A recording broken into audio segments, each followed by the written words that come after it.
All right, here we go. Dear Matsons, I don't approve of my 18-year-old daughter's boyfriend. How do we approach this topic? Sincerely, lost in love.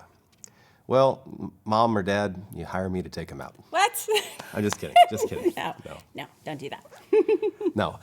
So assuming here in this situation that this is not like a severe red flag situation, we're going to assume that this is more like, I just don't really like this person as a fit for my daughter.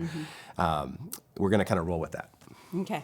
Well, really, first thing is we're going to bank on the fact that you have a relationship with your daughter and you want to just keep talking with her.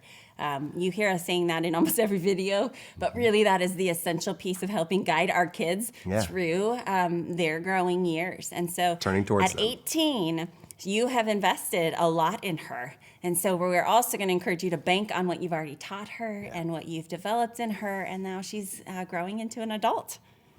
So what do you do with an adult daughter who's... Yeah, you're expressing your concerns and you're asking if they see those concerns as valid. They have, and giving a chance for that dialogue to take place.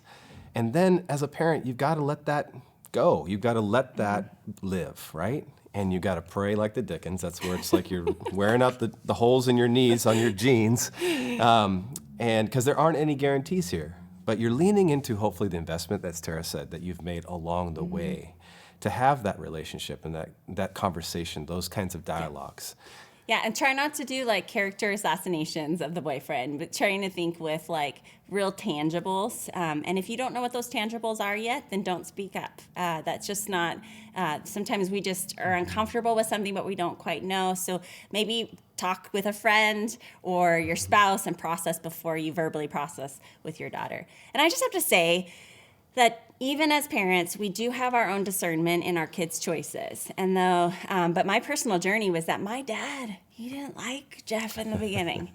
And we dated for 4 years, and it was tough. My dad even at the time was like, I just thought it was a thing, but I didn't know you were going to marry the guy.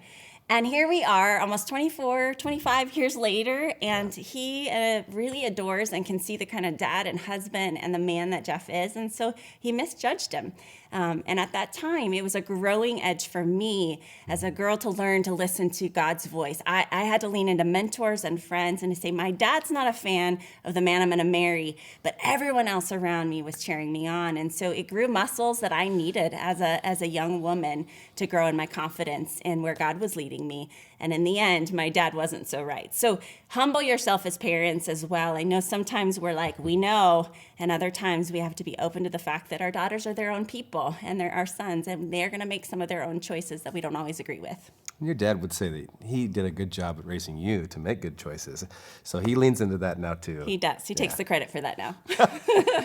Okay. Well, remember, we're cheering you on. You are the right parent for the job, and we are so grateful that you are investing in your kids the way you are.